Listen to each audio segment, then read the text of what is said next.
गोपालदेशिकवराप्तसमस्तबोधम् अर्पितमानसाब्जम् नारायणार्य इति वर्यमहं प्रपद्ये। यो नित्यमच्युतपदाम्बुजयुग्मरुक्म व्यामोहतस्तदितराणि तृणाय मेने। अस्मद्गुरोर्भगवतोऽस्य दयैकसिन्धोः रामानुजस्य चरणौ शरणं प्रपद्ये। शान्ताकारं भुजगशयनं पद्मनाभं सुरेशं विश्वाकारं गगनसदृशं मेघवर्णं शुभांगं लक्ष्मीकान्तं कमलनयनं योगिहृद्यानगम्यं वन्दे विष्णुं भवभयहरं सर्वलोकैकनाथं। जय श्रीमन्नारायण। ప్రియ భగవద్బంధువులరా, ఒకసారి భగవన్నామామృతాన్ని ఆస్వాదించాక ఆ వైభవాన్ని తెలుసుకుందాం. ఒకసారి నామం చెప్తాం, అందరం కలిసి అందాం. జై శ్రీమన్నారాయణ జై శ్రీమన్నారాయణ జై శ్రీమన్నారాయణ జై శ్రీమన్నారాయణ జై శ్రీమన్నారాయణ జై జై జై జై శ్రీమన్నారాయణ జై జై జై జై శ్రీమన్నారాయణ జై శ్రీమన్నారాయణ జై శ్రీమన్నారాయణ జై శ్రీమన్నారాయణ జై శ్రీమన్నారాయణ జై జై జై జై శ్రీమన్నారాయణ జై జై జై జై లక్ష్మీనారాయణ జై లక్ష్మీనారాయణ జై లక్ష్మీనారాయణ జై లక్ష్మీనారాయణ జై లక్ష్మీనారాయణ జై జై జై జై లక్ష్మీనారాయణ జై జై జై జై ముక్తినారాయణ జై ముక్తినారాయణ జై ముక్తినారాయణ జై ముక్తినారాయణ జై ముక్తినారాయణ జై జై జై జై ముక్తినారాయణ జై జై జై నారాయణ నారాయణ నారాయణ నారాయణ నారాయణ నారాయణ నారాయణ నారాయణ నారాయణ జై శ్రీమన్నారాయణ నారాయణ నారాయణ జై శ్రీమన్నారాయణ నారాయణ నారాయణ జై లక్ష్మీనారాయణ నారాయణ నారాయణ జై లక్ష్మీనారాయణ నారాయణ నారాయణ జై బదరీ నారాయణ నారాయణ నారాయణ జై బదరీ నారాయణ నారాయణ జై ముక్తి నారాయణ నారాయణ నారాయణ జై ముక్తి జై నారాయణ శ్రీమన్నారాయణ జై శ్రీమన్నారాయణ నారాయణ జై జై శ్రీమన్నారాయణ శ్రీమన్నారాయణ జై జై జై జై శ్రీమన్నారాయణ జై జై జై శ్రీమన్నారాయణ జై జై జై జై శ్రీమన్నారాయణ జై జై శ్రీమన్నారాయణ జై జై జై జై శ్రీమన్నారాయణ జై జై बोल लक्ष्मी नारायण भगवान की। भाष्यकार रामानुज स्वामी जी महाराज की, चिन्नजीव स्वामी जी महाराज की, समस्त भक्त वृंद की जय श्रीमन्नारायण। प्रिय భగవద్బంధువులారా, గత కొన్ని రోజులుగా మనందరం నారాయణ వైభవాన్ని చెప్పేటటువంటి సప్త ఋషికృత స్తోత్రాన్ని మనం ఆస్వాదించాం. దాన్నే ఆర్తత్రాయణ పరాయణాష్టకం అనే పేరుతో మనకి శ్రీపస్తుతిమాల్లో ఉంది. ఇది సప్త ఋషులు మనకి అందించినట్టుగా మనకి ప్రాచీన గ్రంథాలు తెలియచేస్తున్నాయి. ఏ ఏ ఋషి ఏ ఏ శ్లోకాలను అందించారో తర్వాత మీకు పంపిస్తాం. మహానుభావులైనటువంటి ఋషులు కొన్ని వేల సంవత్సరాలు తపస్సులు చేసి చేసి చేసి తామేదో గొప్ప ఫలాన్ని పొందాలి అని వాళ్ళు ఆశించలేదు. తాము పొందినటువంటి ఫలం ఏదైతే ఉందో అది లోకానికి అందాలని కోరారు. అందుకే వాళ్ళు చరిత్రలో ఇప్పటికీ నిలిచిపోయారు. మనం పూజలు చేస్తాం, అవి మన వరకే ఉండాలని కోరుకుంటాం, తమ వంశానికి మాత్రమే ఉండాలని కోరుకుంటారు. కానీ ఋషుల వంశం పరిమితం కాదు. మనం గీత గీసుకుని నా కుటుంబం ఇంతవరకు అని గోడలు పెట్టుకుంటే ఆ మహానుభావుడిది గోడలు లేదు, వసుదైక కుటుంబం అంటారు. ఈ ప్రపంచమంతా ఎంతవరకు భూమి ఉందో అంతా కలిపి మాది ఏక కుటుంబం అన్నారు. అయం పర నిజోవేతి అంటారు. వీడు నావాడండి అనుకుంటే వాడు తక్కువ వాడే. అలా కాకుండా అందరూ నా వాళ్ళే అనుకునేవాడి పరిధి చాలా చాలా విశాలమైనది. ఎంతవరకు వాడి స్థానము అంటే ఈ విశ్వమంతా వాడిదే. అందుకే మన జీరస్వామి కేవలం బంధువులు అంటే ఇగోండి మా కులం వాళ్ళండి వీళ్ళు బంధువులు అని చెప్పుకోరు. ఏమంటారు మన గురువు గారు? భగవద్ బంధువులు అంటుంటారు. భగవద్ బంధుత్వంతో కేవలం మనుష్యులే కాదు సకల ప్రాణులు మనకి సంబంధం ఉంటుంది. మనందరం ఆయన నుంచి వచ్చిన వాళ్ళమే. మనం చరిత్ర చూసినట్లయితే ప్రాచీనమైనటువంటి ఇతిహాసాలు మనకి పురాణాలన్నీ చెప్పే సృష్టి క్రమాన్ని ఒక్కసారి మనం చూస్తే బ్రహ్మ నుంచి ఆవిర్భావమైంది. చతుర్ముఖ బ్రహ్మని నారాయణుడు ఆవిర్భవింపజేశాడని నిన్న మనం విన్నాం. ఆ చతుర్ముఖ బ్రహ్మ చేసిన సృష్టిలోంచి ప్రజాపతులు, మనువులు వీళ్ళంతా వచ్చారు. వాళ్ళ నుంచే కదండి మనకి పక్షులు, తర్వాత పాములు ఇవన్నీ ఎలా పుట్టాయో మనం చరిత్ర చూసాం, పురాణాలు విన్నాం. లేదంటే ఒకసారి చూడండి, లేదంటే ఒకసారి తెలుసుకుందాం. అలాగా చరిత్ర అంతా మనకి అలా అంతా కూడా బ్రహ్మ నుంచి అంటే శ్రీమన్నారాయణుడి నుంచి లోకమంతా సృజించబడింది ఆయన అనుగ్రహం చేత. అందువల్ల అందరం భగవద్బంధువులమే. మనందరిది ఒకే కులం, మనందరం భగవంతునికి చెందిన వాళ్ళం. అలా భగవంతుని అంగీకరించినటువంటి మహాభక్తులైనటువంటి ఋషులు తాము ఆర్జించినటువంటి మంత్రాన్ని లోకానికి అందించారు. మంత్రము అంటే మననం చేసిన వాడిని రక్షించేది. మననాత్ త్రాయతేతి మంత్ర అంటారు. అలాంటి మంత్రాలని వారు స్మరించి ఇదిగో ఇది చాలు మీ జీవనానికి అని మనకు అందించినటువంటి మంత్రం నారాయణ మంత్రం. ఆర్తత్రాణ పరాయణ స భగవాన్ నారాయణ. ఒక్కొక్క అవతారంలో కృష్ణుడుగా, రాముడుగా, అలాగే వామనుడుగా ఎన్ని అవతారాలు మనకి చూపించినా ఎవరెవరిని రక్షించాడో అవన్నీ చూపించి ఆ రక్షించాలంటే భగవంతుడు ఎవరో కాదండి, నారాయణ అని చూపిస్తున్నారు. నారాయణుడు అంటే లోపల బయట అంతటా వ్యాప్తమైన వాడు శ్రీమన్నారాయణుడు. మనకి మంత్రాలు బోల్డని ఉన్నాయి. మంత్రాలలో వ్యాపక మంత్రాలు కొన్ని, అవ్యాపక మంత్రాలు కొన్ని అని ఉన్నాయి. మంత్రంగల్ తాననేకంగల్ అంటారు మన పిళ్ళై లోకాచార్య స్వామి. మంత్రాలు బోల్డని ఉంటే వాటిని 2 వర్గాలు చేశారు. వ్యాపకంగళెన్నుం అవ్యాపకంగళెన్నుం 2 వర్గం అన్నారు. అంటే అంతటా వ్యాపించిన మంత్రాలు ఒక వర్గం అయితే అసలు వ్యాప్తి చెందనటువంటి మంత్రాలు 2వ వర్గం. వ్యాప్తి చెందడం అంటే ఇప్పుడు ఇక్కడ లైట్ వేస్తే దాని కాంతి ఇక్కడ నుంచి ఆ గది వరకు ఆ చివరి వరకే వెళ్తుంది, దాని వ్యాప్తి అంతవరకే. ఇంకో లైట్ వేసాం, దాని ఎంత దూరమైనా వెళ్తూనే ఉంది. దాని కాంతి ప్రభావం బోళ్ళంత దూరం. ఉదాహరణకు సూర్యుడిని తీసుకుంటే ఆయన కాంతి మొత్తం అంతటా వ్యాప్తమవుతుంది, అంతటా ప్రసరిస్తుంది. మన ఇంట్లో పెట్టిన బల్బు కేవలం ఇంటి వరకే కనపడుతుంది, ఆ లోపల వరకే. కానీ సూర్యుడు కూడా బయట ఉన్నటువంటి వస్తువుల్ని మాత్రమే చూపిస్తాడు తప్ప, బయట ఉన్నటువంటి చీకట్లనే పారద్రోలుతాడు తప్ప లోపలున్న చీకట్లనే పారద్రోలలేడు.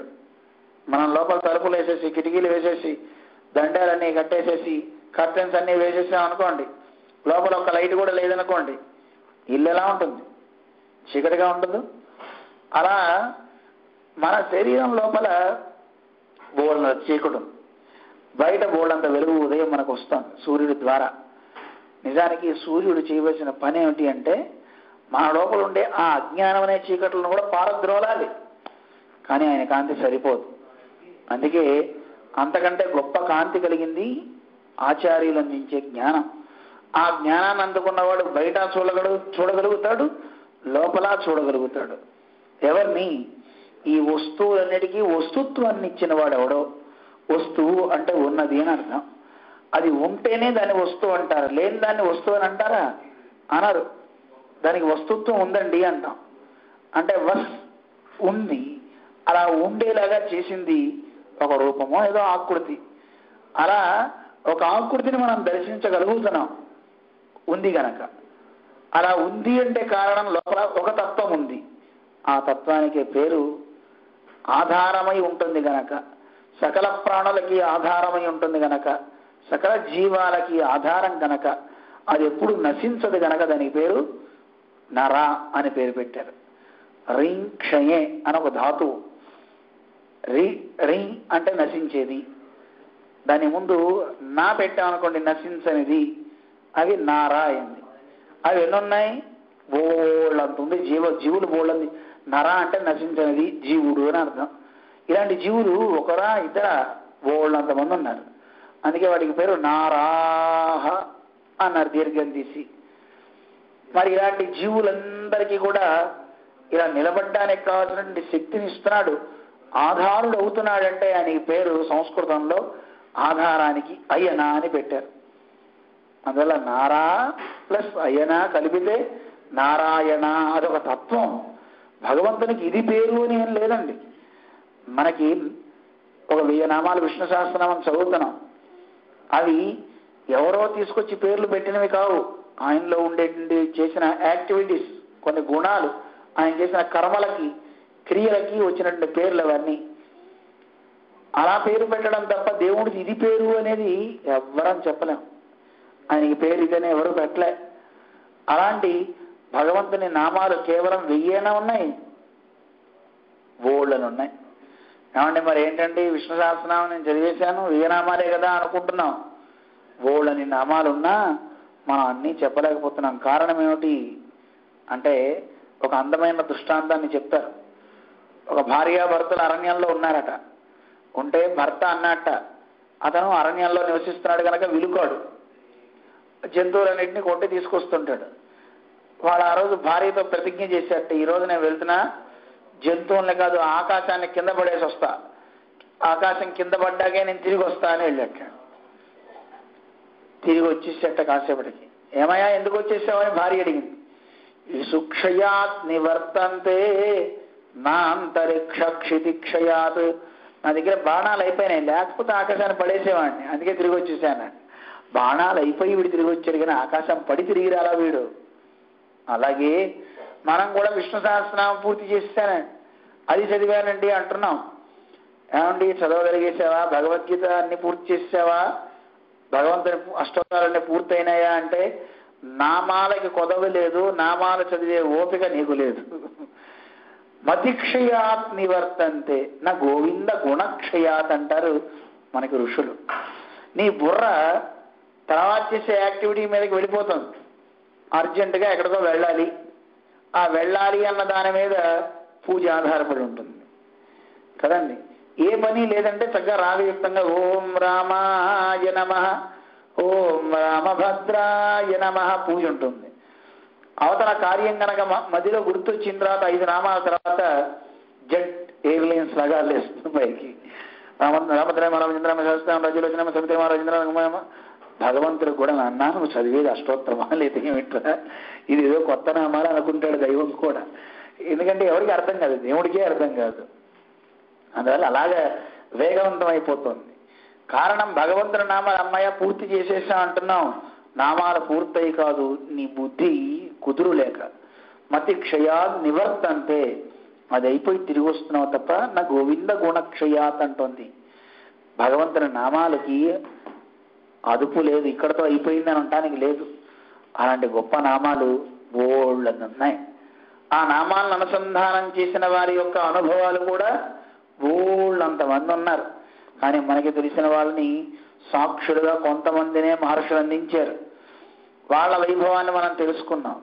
ఆ భగవన్నామాన్ని అనుసంధానం చేసినటువంటి మహనీయులు వాళ్ళందరూ సామాన్యులు కాదు.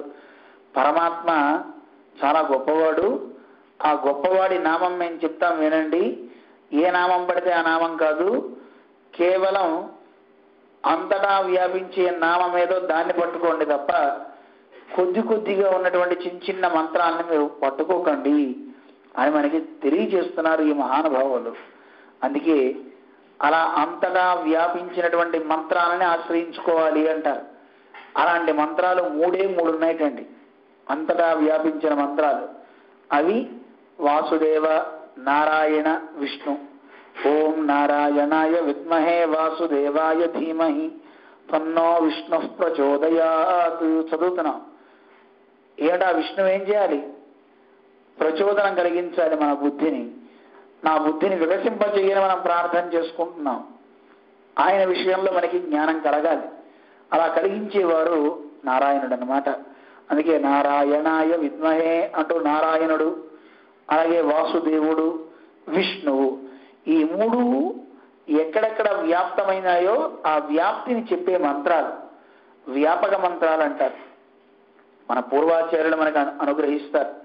ఏది ఎంత గొప్పదో మనకి తెలియదు, కానీ ఈ మూడిట్లోకి అష్టాక్షరి మంత్రం నారాయణ మంత్రం అంటారు. అది ఎక్కడెక్కడ వ్యాపించిందో వ్యాప్తి తెలియజేస్తోంది ఆ మంత్రం. మిగతా రెండు మంత్రాలకి వ్యాప్తి అనేది మనకి తెలియట్లా. అంతటా ఉండి ప్రకాశిస్తాడు, ఎంతటా అనేది వాసుదేవ మంత్రం మనకి తెలియచేయట్లేదట. విష్ణు విషులు వ్యాప్తవు, ఆయన వ్యాపించున్నాడు ఎక్కడ, మనకి వాటి గురించి వివరణ ఇవ్వాల. కానీ నారాయణ అనే మంత్రానికి మాత్రం వ్యాప్తి చెప్పింది వేదం. అంతర్బహిశ్చ తత్సర్వం వ్యాప్య నారాయణ స్థిత. లోపల బయట అంతటా ఆవరించి ఉంది ఈ నారాయణ తత్వము అని మనకి తెలియచేస్తుంది వేదం. అందువల్ల అన్నిటికంటే ప్రధానమైనది ఈ నారాయణ అష్టాక్షరి మంత్రం.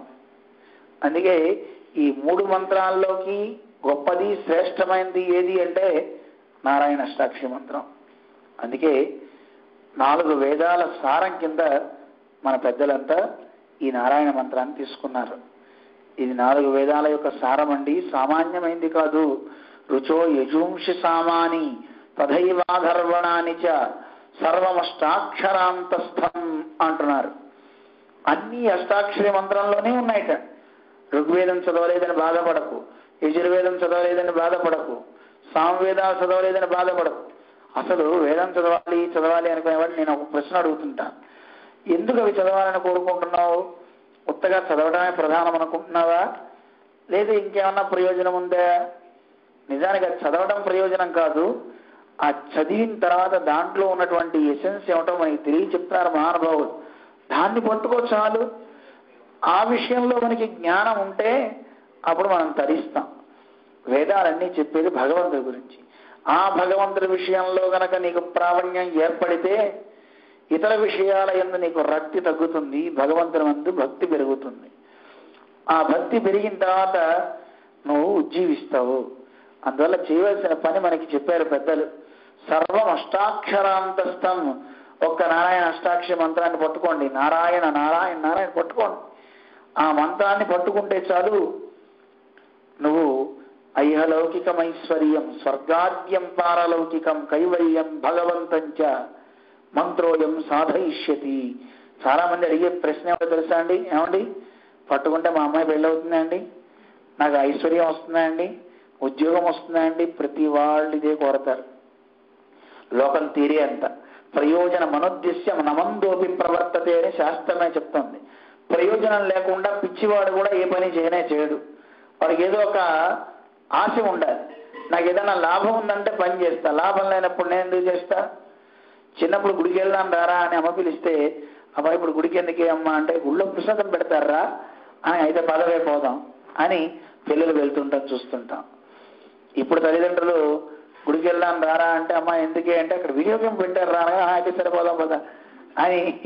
ఈరోజు ప్రసాదం అంటే వాడు హోటల్లోనో వాటిల్లోనో తప్ప గుళ్ళల్లో పెట్టే వాటి మీద వాడికి రుచి లేదండి. ఏదో వాడు వ్యాజం, నీకు వీడియో గేమ్ కొని పెడతా అది కొని పెడతా అంటే వాడు పని చేస్తాడు. ఇలా తయారవుతుంది. అందువల్ల మనకు కూడా ఒక ఫలశ్రుతి చెప్తున్నారు మహానుభావులైన పెద్దలు. నారాయణ అనే మంత్రం ఏం చేస్తుంది? దాన్ని ఉపాసిస్తే ఇహలోకంలో సంపదలిస్తుంది. పోనీ కేవలం ఈ లోకంలోనే కాదండి, నాకు పై లోకంలో కూడా కావాలని కోరుకుంటావా? స్వర్గాద్యం స్వర్గలోకాది సంపదను కూడా నీకు ఇస్తుంది. అండి నాకు అక్కడతో కాదండి, అసలు నేనెవరో నేను తెలుసుకుందాం అనుకుంటున్నా, నాకు అది తెలియజేస్తుందా? ఓ శుభ్రంగా కైవల్యం, దానికే పేరు పెట్టారు. అంటే ఆత్మ సాక్షాత్కారం అంటాం. నిన్ను నువ్వు తెలుసుకోవాలని కోరుకున్నా నువ్వు అష్టాక్షిని పట్టుకో. ఏమండి, నాకు నన్ను కూడా కాదండి, నన్ను ఇక్కడికి ఎవరికి పంపించారో, ఆయన ఎవరో, ఈ లోకాలన్నిటికీ కారణభూతుడైనటువంటి ఆ భగవంతుని తెలుసుకుందామని నాకు జిజ్ఞాస ఉందండి అంటావా, ఆయన్నైనా నీకు దర్శింపజేస్తుంది. భగవతంచ, లోకంలో ఏ మంత్రం ఇలా లేదండి. ఏ మంత్రాన్ని మీరు ఉపాసించినా ఇహలోకంలో ఐశ్వర్యాన్ని ఇచ్చేది ఒకటి, కేవలం శరీరారోగ్యాన్ని ఇచ్చేది ఒకటి. ఆరోగ్యం భాస్కరాది ఇచ్చేది, శ్రియమిచ్చేది హుతాసనాత్. ఐశ్వర్యాన్ని ఇస్తాడు అగ్నిదేవుడు, శారీరక ఆరోగ్యాన్ని ఇస్తాడు సూర్యుడు. ఈశ్వరాత్ జ్ఞానమని ఇచ్చేది, ఈశ్వరుడు జ్ఞానాన్ని ఇస్తాడు. ఒక్కొక్కరు ఈ ఒకటే ఇవ్వగలుగుతారు, కానీ ఈ ముగ్గురు కలిసినా మోక్షాన్ని ఇవ్వలేరట. మోక్షం ఇచ్చే జనార్దనాథ్. ఈ జనార్దనుడు అంటే భగవంతుడు నారాయణుడు, ఆయన మోక్షాన్ని ఇస్తాడట. అంటే మోక్షాన్ని ఇవ్వగలిగిన వాడు అన్నీ చేయగలుగుతాడు, కానీ ఈ చిన్నవి చేసేవాళ్ళు మోక్షాన్ని ఇవ్వలేరు. చూడండి ఎంత గొప్పతనమో భగవన్ మంత్రం. మనం సంపదలు కావాలంటే ఇంకో చోటకి వెళ్తున్నాం, జ్ఞానం కావాలంటే ఇంకో చోటకి వెళ్తున్నాం, ఆరోగ్యం కావాలంటే ఒక చోటకి వెళ్తున్నాం. నాయన అన్ని ఒక చోటే లభిస్తాయి రండ్రా అని చెప్తే వచ్చేవాళ్ళు ఎంతమంది అండి?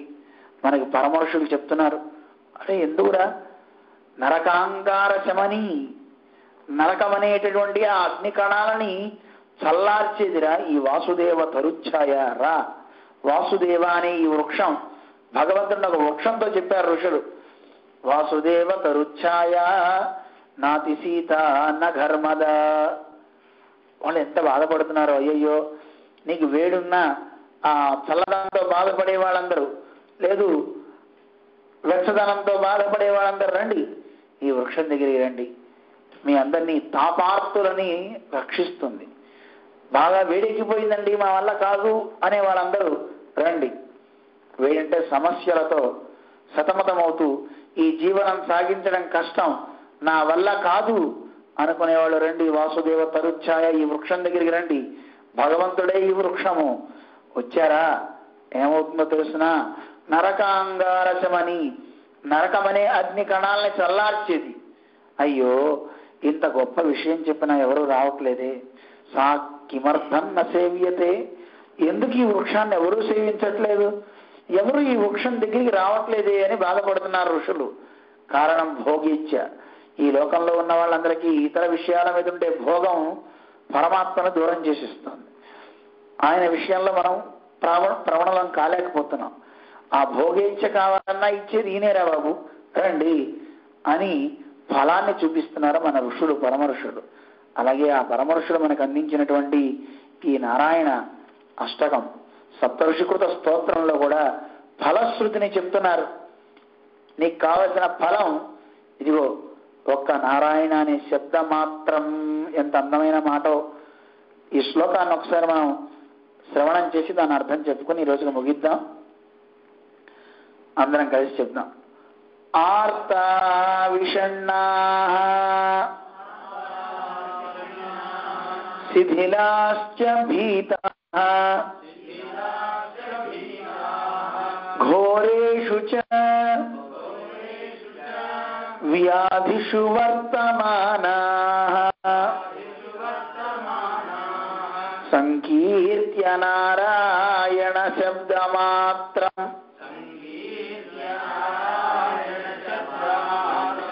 విముక్త దుఃఖాః సుఖినో భవంతి. ఇందులో మనకి తెలియచేస్తున్నారు, ఏమండి కేవలం నారాయణ స్మరణ చేసేవాళ్ళు, ఇందాక గజేంద్రుడు చేశారు, ఆల్యా వీళ్ళంతా ప్రార్థన చేశారన్నారే, అలాంటి వాళ్ళని రక్షిస్తాడా, మరి మా పోటీగాళ్ళ పరిస్థితి ఏమిటి అనుకునేవాళ్ళు చాలా మంది ఉంటారు. మనం ఒక మాట, ఒక ప్రశ్న, నిన్న ఎవరో ఒకళ్ళు టెలివిజన్ అడిగారు, ఏమంటే వాళ్ళేనా అండి మరి ఇంకెవరు లేరా అని. వాళ్ళకు కలిగినంత ఆపద నీకు కలిగిందా అని ముందు ఒక ప్రశ్న వేసుకో. దుశ్శాసనుడు ఎలా అయితే ద్రౌపదిని వస్త్రాభరణం చేశారో నిన్నెవరన్నా చేశారా? ఎక్కడన్నా తప్పు చేస్తే పోలీసు వాళ్ళు చేస్తే చేయొచ్చు, కానీ తప్పు చేయకుండానే నిన్నెవరన్నా అలా కష్టపెట్టారా? గజేంద్రుడిని ఒక మకరి పట్టుకుని ముసలి పట్టుకుని నీళ్ళల్లోకి లాగింది, అలా నిన్నెవరైనా లాగారా? ఈ ప్రశ్న వేసుకో. పోనీ ప్రహ్లాదుడిని వాళ్ళ నాన్నగారు ఇబ్బంది పెట్టినట్టుగా నీకేమైనా విషం పెట్టి నిప్పుల్లో తోసేసి సముద్రం నుంచి నెట్టేసి ఏనుగులతో తొక్కించి ఇలాంటి కష్టం ఏమన్నా వచ్చిందా? ముందు ప్రశ్న వేసుకో. స్థాయిని బట్టి కదండి దైవం రావడం కూడా. మనకు ఉండే కష్టాలన్నీ చిన్నవండి, చాలా చిన్నవి. వీటికే బెంబేలెత్తిపోతున్నాం. నిజానికి అలాంటి కష్టాలే కనుక వస్తే మనం ఎప్పుడో హరి అనేవాళ్ళమేమో.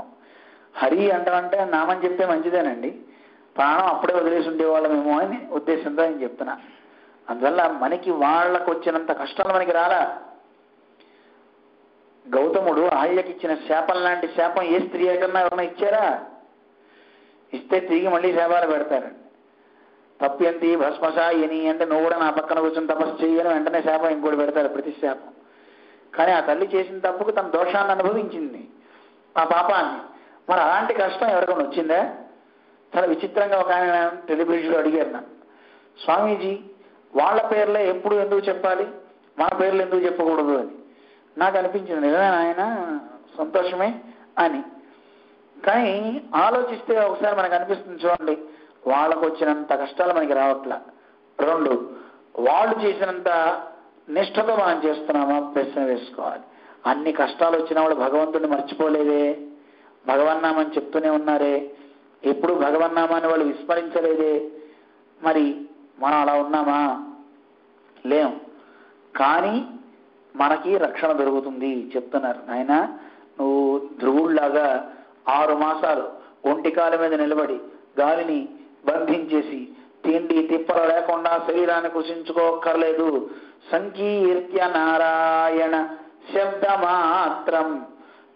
నారాయణ అనేది కీర్త్య అనలేదండి, సంకీర్త్య పెట్టేది, ఇది గుర్తుపెట్టుకోవాలి.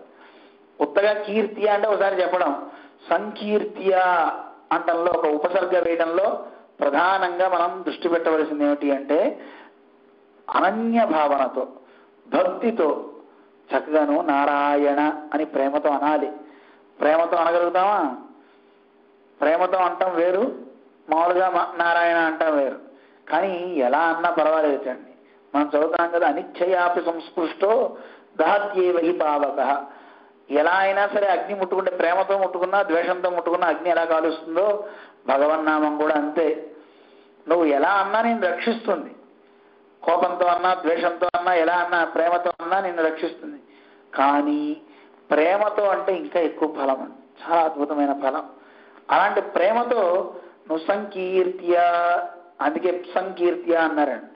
సం అంటే బాగుగా, అలాగే ఏకాగ్రమైన దృష్టితో నారాయణ శబ్ద మాత్రం. మాత్ర అనే పదం కూడా తీసుకోండి, అంటే అది ఎక్కువ సార్లు కూడా అనక్కర్లేదు. ఒకసారి నారాయణ అనే ఒక శబ్దం, ఒక్క శబ్దం చాలటండి ఆ నారాయణ శబ్దం. మరి ఏమంటే ఎందుకు విష్ణు సహస్రనామం ఇచ్చారండి అని విష్ణు సహస్రనామాన్ని మానేసి ఈ నారాయణ శబ్దాన్ని ఒకసారి అనేసి సోమరులు కూడా ఉండకపోరు. అలా ఒకసారి అనేసి కూర్చోవడం కాదు, దాన్ని స్మరించు స్మరించు. అయితే విష్ణు సహస్రనామంలో అన్ని నామాలున్నా అన్ని నామాలని సమానంగా తోచగలిగినటువంటి గొప్ప శక్తి కలిగింది నారాయణ మంత్రం. దానికి మించిన మంత్రం లేదండి. అలాగే దీన్ని పెరియ మంత్రం అన్నారు, చాలా పెద్ద మంత్రము అన్నారు. అట్లాంటి గొప్ప మంత్రం నారాయణ అష్టాక్షరి మంత్రం. దీంట్లో ఉన్న కనీసం ఓంకారం నమపదం తీసేసిన నారాయణ నారాయణ నారాయణ అని పోని అలా సంకీర్తన చేసినా పర్వాలేదా, నారాయణ అనే శబ్దాన్ని ఉచ్చరిస్తే చాలు. విముక్త దుఃఖా సుఖినో భవంతి.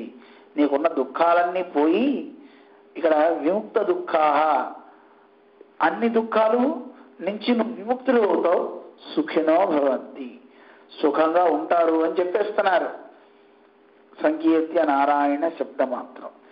ఎవరెవరికి ఏ ఏ కష్టాల నుంచి ఇది రక్షిస్తుందండి? ఆర్త విషణ్ణా, ఒక్కొక్కటి గురించి చెప్తున్నారు, తెలుసుకుందాం సంక్షిప్తంగా. ఆర్త, ఆర్తుడు అంటే ఈ సంసారంలో పడ్డవాడు, సంసారంలో తిరుగుతూ ఉండేవాడు. సంసారం అంటే జనన మరణాల చక్రంలో ఉండి దాంట్లో భయపడిపోతూ అయ్యో నేను దీంట్లో పడిపోయానే అని అలాంటి బాధ కలిగిన వాడు ఎవడైతే ఉంటాడో అలాంటి వాడు ఆర్తుడు అని ఇందులో తెలియజేస్తున్నారు. మనకి అలాంటి వాళ్ళకు కూడా ఈ నారాయణ శబ్దం కనుక ఉచ్చరించినట్లయితే ఈ సంసార వృక్షాన్ని ఛేదించి పారవేస్తుంది ఈ నారాయణ మంత్రం. విషణ్ణా, విషణ్ణ అంటే మనస్సు స్థిరంగా లేని వాళ్ళు, స్థిర చిత్త రాహిత్యా అని చెప్పారు మనకి వ్యాఖ్యానకారుడు. మనస్సు స్థిరంగా ఉండకుండా వాటి మీదకి వీటి మీదకి వెళ్ళిపోతూ మనస్సులో అనేక రకాలైనటువంటి ఖేదం, దుఃఖం, అయ్యో అన్నీ నా మీద పడిపోతున్నాయి. ఇందాక రామాయణంలో మనం చెప్పుకున్నాం స్ట్రెస్ అని. అలాంటి స్ట్రెస్ ఎవరికైతే బాగా ఉంటుందో వాడే విషణ్ణుడు అంటారు. వాడు అయ్యో నా వల్ల కావట్లేదండి బాబోయ్ అని మనస్సు, వాడికి డబ్బు ఉంటుంది, తినడానికి బోళ్ళంత ఉంటుంది, పరిజనం బోళ్ళు మంది ఉంటారు, అయినా వాడికి ఏంటో తెలియదు, మనస్సులో ఒక దురద వాడిని కూర్చోనివ్వదు, ఏం చేయనివ్వదు, ఒక ఆందోళన వాళ్ళు కలిగిస్తుంటుంది. అలాంటి వాడికి కూడా సంకీర్త్య నారాయణ శబ్ద మాత్రం, నారాయణ నారాయణ అనుకోవయ్యా, అనుకుంటే నీకు చక్కని స్థితి కలుగుతుంది, నీ మనస్సు నిలబడుతుంది. అర్జునుడు అంతటి వాడికే మనస్సు స్థిరంగా నిలబడడం కష్టం అని చెప్పేశాడండి. ఎందుకంటే మన వల్ల కాదు, మనందరం ఈ లోకంలో బందీగా కర్మానుభవం చేయడానికి వచ్చిన వాళ్ళం. అందువల్ల దీన్ని మనస్సును నిగ్రహించడం అనేది చాలా కష్టం. ఆయన చెప్తాడు అర్జునుడు కృష్ణుడితో, కృష్ణ ఈ మనస్సు చాలా కష్టం అయ్యా, చంచలం హి మన కృష్ణ ప్రమాది బలభద్రుడం అంటాడు అర్జునుడు. వాయువురివ సుదుష్కరం అంటాడు. వాయువునైనా ఆపత్సేమో కానీ దీన్ని నిరోధించడం మన వల్ల కానే కాదు. ఇది చంచలం, అసలు స్థిరంగా ఉండనే ఉండదు కృష్ణ, ఏం చేయాలి అంటే అప్పుడు మళ్ళీ ఆయన ప్రాక్టీస్ చెప్పాడు. ఏం చేస్తే నీకు మనస్సు నిలబడుతుందో అది మనం చేయం కదా. అలా చేయలేని వాళ్ళకైనా సరే సంకీర్త్య నారాయణ శబ్ద మాత్రం, నారాయణ శబ్దాన్ని చక్కగా ఉచ్చరించండి, బాగుగా పాడండి. అలా పాడడం వల్ల మీలో ఉండేటువంటి మనస్సు స్థిరంగా ఉంటుంది అని చెప్తున్నారు. భీతాహ, భయపడేవాళ్ళు. భయాలు ఎన్ని రకాలు వస్తాయి? ఘోరేషు చ వ్యాధిషు, ఘోరమైనటువంటి వ్యాధులు, లేదు శత్రు భయాలు. ఇలాంటి శత్రువుల వల్ల వచ్చేటువంటి భయాలు కానీ లేకపోతే వ్యాధులు కానీ ఇలాంటివన్నిటినీ కూడా సంకీర్త్య నారాయణ శబ్ద మాత్రం, నారాయణ అనే శబ్దాన్ని కనుక ఉచ్చరిస్తే చాలు నీకు విజయం కలుగుతుంది. అయితే ఇక్కడ ఎవడో ఎదురుగుండా శత్రువులు ఉన్నారు, వాళ్ళని జయించడానికి కూడా నారాయణ మంత్రం ఉపకరిస్తుందా అంటే నీకు బాహ్యంగా కనబడే శత్రువుని నీ స్వయం శక్తితో నువ్వు ఎదిరించగలగాలి. పోనీ నీకు ఆ స్థితి లేదా, లేనప్పుడు చక్కగా చెయ్యి. కానీ ఇక్కడ అంతరార్థం మనం తీసుకున్నట్లయితే శత్రువులు అంటే అంతఃశత్రువులు.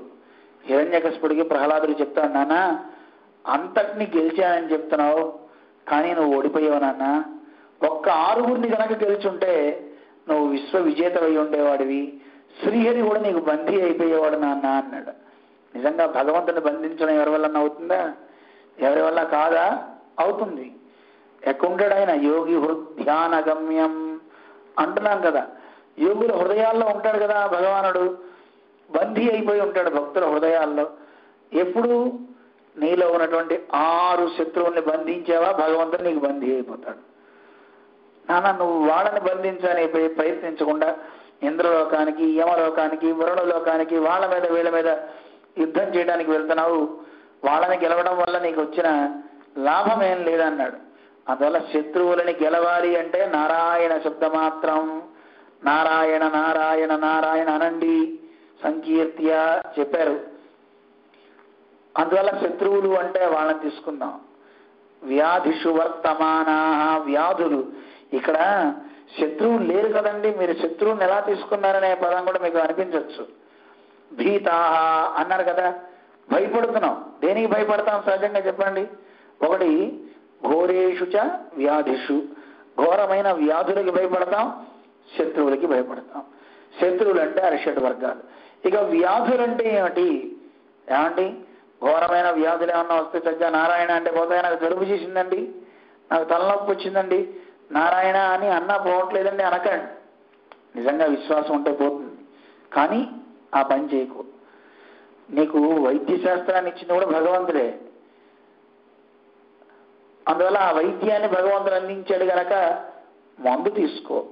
ఆ మందు నువ్వు వేసుకునేటప్పుడు ఔషధే చింతయే విష్ణు ఓం విష్ణవే నమః అని ఔషధి వేసుకో. అప్పుడు 1000 మందు పనిచేస్తుంది. మనం మామూలుగా మందు వేసుకుంటూ ఏదో ముక్కు మూసేసుకుని ఏదో విషాన్ని మింగినంత ప్రయత్నం చేస్తుంటారు మన వాళ్ళు. చక్కగా మందుని కూడా ఆ ఔషధాన్ని కూడా అమృతంలా ఆస్వాదించాలంటే భగవన్నామం చెప్తూ వేసుకోవాలి. అలా వేసుకున్నావా నీకు రోగం తగ్గుతుంది.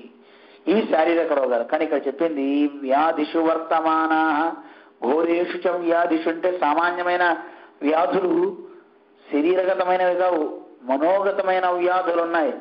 అవి పోవాలి. ఏమిటవి? నేను నేను చాలా మంది అంటూ ఉంటారు మా దగ్గర, వాడికి ఈగో ఎక్కువ అండి, ఈగో ఎక్కువ అండి. ప్రతివాడికి ఈగో లేనివాడేవాడు? చీమకి చీమంతా బ్రహ్మకి బ్రహ్మ అంతా ఉంటుంది, ఉండకుండా ఉండదు.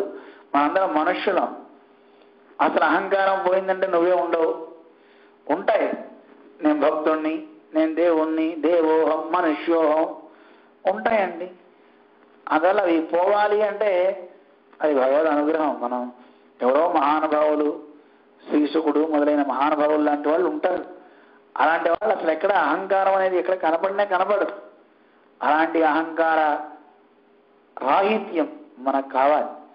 నేను నాది, నాకు నేనే రక్షకుణ్ణి, నాకు కనిపించే బంధువులంతా నాకు రక్షకులు. అదో పెద్ద వ్యాధండి.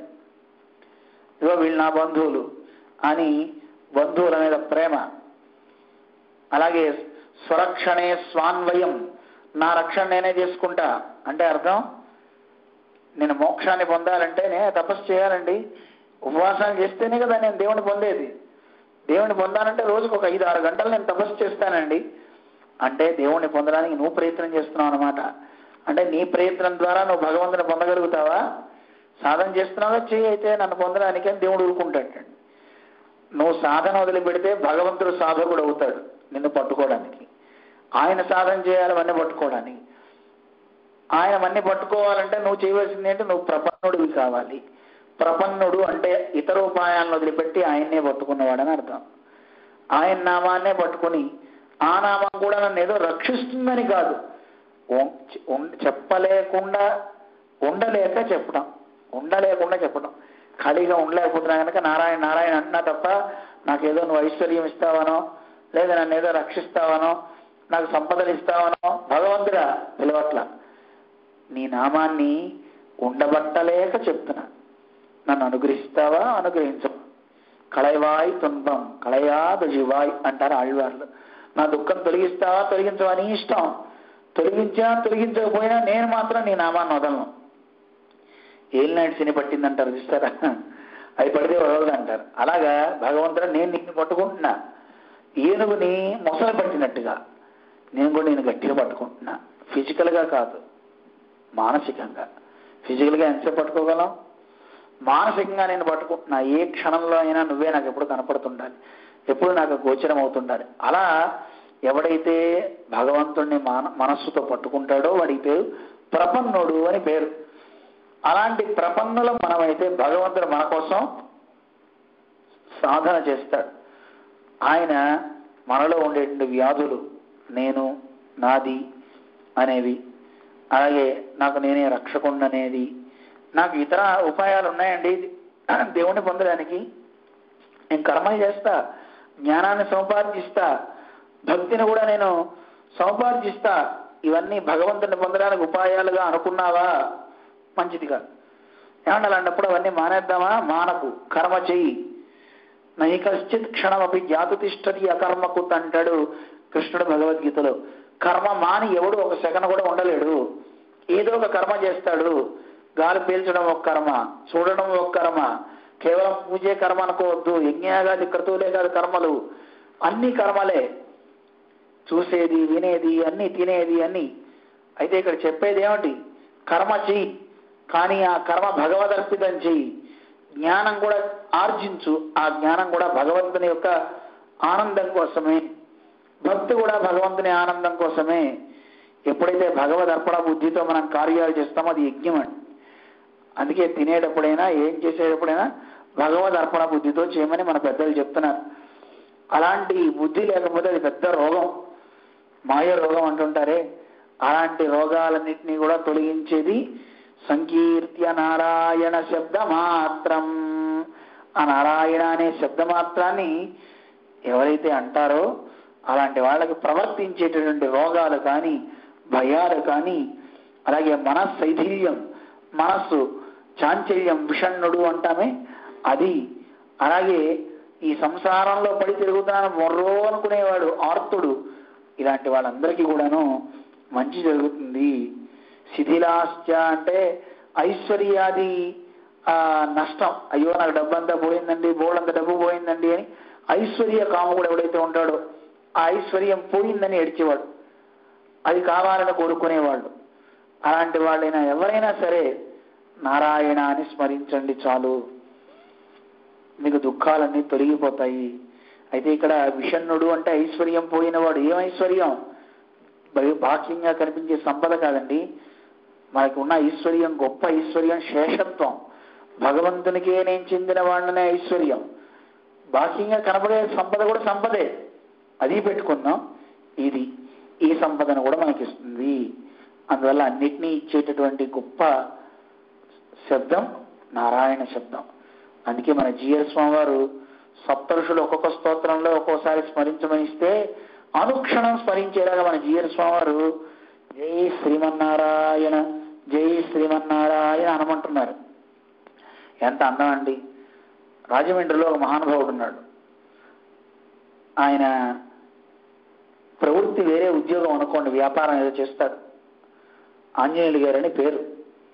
ఆయన ఎప్పుడు జై శ్రీమన్నారాయణ జై శ్రీమన్నారాయణ అంటూనే ఉంటాడు. ఎప్పుడు వాళ్ళ ఇంట్లో మేము ఒక సంవత్సరం పాటు నుండి మా గురువు గారి దగ్గర చదువుకోవడానికి ఉన్నాం. అప్పుడు వాళ్ళ ఇంట్లోనే పైన ఉన్నాం. ఆయన ఎప్పుడు మాట్లాడినా జై శ్రీమన్నారాయణ తప్ప ఇంకోటి ఉండదు. ఒకసారి మా పిల్లల్ని కూడా తీసుకుని ఎక్కడికో బయటికి వెళ్ళాడు, ఓ థియేటర్కి ఎక్కడికో. టికెట్లు తీసుకునేటప్పుడు 5 టికెట్లు జై శ్రీమన్నారాయణ అన్నాడు. సినిమా టికెట్లు తీసుకునేటప్పుడు కూడా జై శ్రీమన్నారాయణ. ఎక్కడ ఏమన్నా ఎవరైనా తిట్టాడు అనుకోండి, కోపం వచ్చి తిట్టిన తర్వాత కూడా జై శ్రీమన్నారాయణ, ఏమన్నా ఒకళ్ళ నుంచి చంపలేసుకుంటాడు. ఆయన నోటు ఏమిటో ఎప్పుడు చూసినా జై శ్రీమన్నారాయణ. ఆయన ఇల్లు కట్టేటప్పుడు కూడా జై శ్రీమన్నారాయణ క్యాసెట్ తీసుకొచ్చి పెట్టి ఆ జై శ్రీమన్నారాయణ క్యాసెట్ అలా వాడి వాడి వాడి అది మొత్తం ఇక అరిగిపోయింది. ఇంకో క్యాసెట్ పెట్టాడు, ఇంకో క్యాసెట్ పెట్టాడు. అలాగా సుమారుగా ఆయన ఇల్లు పూర్తయ్యేసరికి 500 క్యాసెట్లు అయినట్టు. నేను అన్నాను, క్యాసెట్లు జీర్ణమై వాటికి మోక్షం కాదు, కట్టిన వాడికి కూడా భగవద్ అనుగ్రహం వచ్చేస్తుందా, నీవు ఆ పని చేసావు.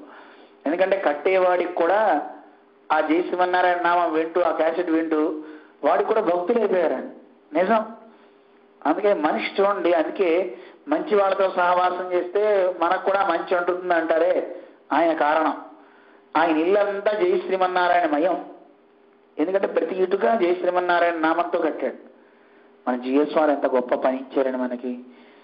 మీ పనులు మీరు చేసుకోండి అంటూ మనకు ఒక స్లోగన్ ఇచ్చారు. ఏవో నామాలు ఇవ్వల. ఫోన్ ఎత్తితే ఏమంటాం, మన బంధువులు మనం మాట్లాడుకుంటే జై శ్రీమన్నారాయణ చెప్పండి అంటారు.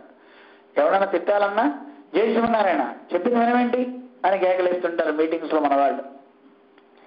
ఎప్పుడన్నా మన వాళ్ళు ప్రసాదాలు తీసుకొచ్చేటప్పుడు పక్కకి జరగమంటున్నారు అనుకోండి, ఏమన్నా జరగండి అనరండి, జై శ్రీమన్నారాయణ జై శ్రీమన్నారాయణ అంటుంటారు. అంటే చూడండి, మన జిఆర్ స్వామి తెలియకుండానే ఎంత గొప్ప మంత్రం ఇచ్చారు మనకి.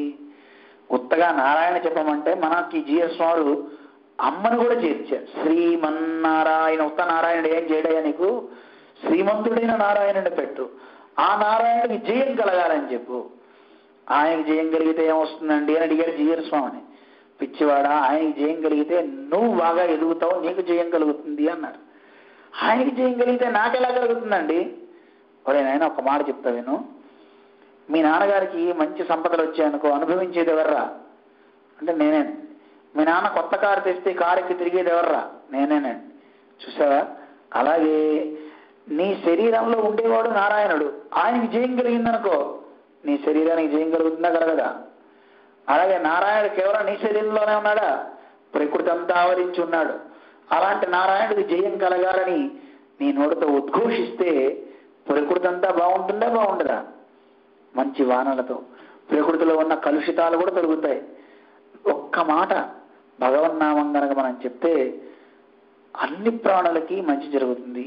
అందుకే విష్ణు సహస్రనామం ప్రారంభంలో భీష్ముడు చెప్పేటప్పుడు ఏమన్నాడు? విష్ణు సహస్రనామం చెప్తూ గుర్తుందని అందరికీ ఈ విష్ణు సహస్రనామం కేవలం మనం మానవుడికే కాదు, సకల ప్రాణులు కూడా ఇది వింటే చాలు, ఇది శ్రవణ మాత్రం చేతే అవన్నీ కూడా చక్కని శక్తిని పొందుతాయి. సకల భూత హితాయచ అంటూ మనకి తెలియజేస్తారు. సకల భూతాలకి కూడాను ఇది మంచి చేసేది భగవన్నామము, సామాన్యమైంది కాదు. అటువంటి నారాయణ నామం సంకీర్త్య చేయండి, మీ దుఃఖాలన్నీ తొలగిపోతాయి. ప్రేమతో చెప్పండి, ఎప్పుడు చెప్పండి. రాత్రి కూడా పడుకునేటప్పుడు కూడా ఒకసారి చక్కగా భగవన్ నామాలని అనుసంధానం చేస్తూ ఒకసారి మన జీఎస్ స్వామి మనకి చెప్పారు, ఈ బొటన వేలు పరమాత్మ, చూపుడు వేలు జీవుడు అని. మనం ఈ ఒకసారి పడుకునేటప్పుడు ఇది ఎవరికో తెలియక్కర్లా మనం చేసేవన్నీ. ఇప్పుడు సందర్భం వచ్చిందని చెప్తున్నాం. నిద్రపోయేటప్పుడు ఒకసారి ఈ వేలుని దీన్ని తాకించి బొటన వేలు యొక్క కిందుండే ఈ రేఖ ఉంది కదా, ఆ రేఖ దగ్గర, ఆ కణుపు దగ్గర ఒక్కసారి చూపుడు వేలు గోరు తగలకుండా అక్కడ వంగాలి. అంటే పరమాత్మ దగ్గరికి మనం వంగుతున్నట్టుగా, తండ్రి నేను నీ పాదాల్లో ప్రవేశిస్తున్నా అంటూ రామస్కంధం అంటూ ఆ మంత్రం చదువుకోవచ్చు. లేదంటే జై శ్రీమన్నారాయణ అనుకుంటూ నామం చెప్తూ నిద్రలో వెళ్ళిపోవచ్చు. వెళ్ళకూడదు. అందుకే మీరు గృహ కార్యాలన్నీ చేయండి. ఏం చేస్తారో రాత్రి కూడా పడుకునే ముందు అన్నీ చేసేసుకోండి. ఇక నిద్రకు ఉపక్రమించాలి, పడుకోవాలి అనుకున్నప్పుడు పడుకున్నాకైనా సరే అలా చేపెట్టేసుకొని చక్కగా గుర్రు పెడుతూ నిద్రపోవచ్చు. పక్కవాడికి ఇబ్బంది, మనకేం ఇబ్బంది? గుర్రు పెడితే హాయిగా పరమాత్మ శ్రీపాదాలలోకి మనం ప్రవేశించినట్టుగా భావిస్తూ విశ్రాంతి తీసుకోవచ్చు. ఆ రాత్రంతా నువ్వు చేసిందంతా ఒక యోగమే, రాత్రంతా చేసిందంతా తపస్సే. మళ్ళీ పొద్దున్న లేస్తూనే భగవన్నామ స్మరణతో లేవడం. పాదస్పర్శం క్షమస్వమే అని మనం చదువుకుంటాం కదా, అమ్మని స్మరించుకుని అష్టాక్షరి ద్వయ చరమ శ్లోకాలను ఒకసారి అనుసంధానం చేసుకోవాలి అని మన పెద్దలు చెప్పారు. ముందు గురునామాన్ని చెప్పాలి, గురు మంత్రాన్ని చెప్పి ఆ తర్వాత మంత్రాన్ని స్మరించాలి అని మన పెద్దల అనుష్ఠానం అన్నమాట. అది ఆ రకంగా చేసుకుంటే జీవితం చరితార్థం అవుతుంది, మనం వెళ్ళే మార్గం సుగమం అవుతుంది, మంచిగా ఉంటుంది. అలా రకంగా మనం ఈ నారాయణ అష్టకాన్ని చక్కగా తెలుసుకున్నాం. ఈరోజు ఫలశ్రుతిని మనం తెలుసుకున్నాం. మనందరికీ కూడా ఈ వ్యాధులన్నీ పోవాలి, ఈ భయాలన్నీ పోవాలి, ఆత్మబలం చేకూరాలి. నిజంగా ఒక్కటి చెప్తాను, స్ట్రెస్ అనేది పక్కన పెట్టేయండి, అసలు దాని గురించి మర్చిపోండి. ఎంత స్ట్రెస్ ఉంటే అంత గట్టిగా నారాయణ మంత్రంతో స్ట్రెస్కే స్ట్రెస్ ఇవ్వండి. దానికే ఒక పని పెట్టారంటే ఆ ఒత్తిడి తట్టుకోలేక ఇది వెళ్ళిపోతుంది, ఈయన కూర్చుంటాడు హాయిగా. అందుకని చక్కగా మీరు ఈ పని చేయండి, నారాయణ సంకీర్తన చేయండి, మంచి లాభాన్ని పొందండి అని మనకి ఫలశ్రుతిలో తెలియచేశారు. ఒకసారి ఆ నామాన్ని అనుసంధానం చేసుకుని అందరం కలిసి చదువుదాం. ఎప్పుడు చదివేదే విష్ణు సహస్రనామంలో మనం ఫలశ్రుతిలో చివరిలో చదువుకుంటున్నాం. ఒకసారి ఆ స్మరణ చేసేసి మంగళాశాసనం చేసుకుందాం.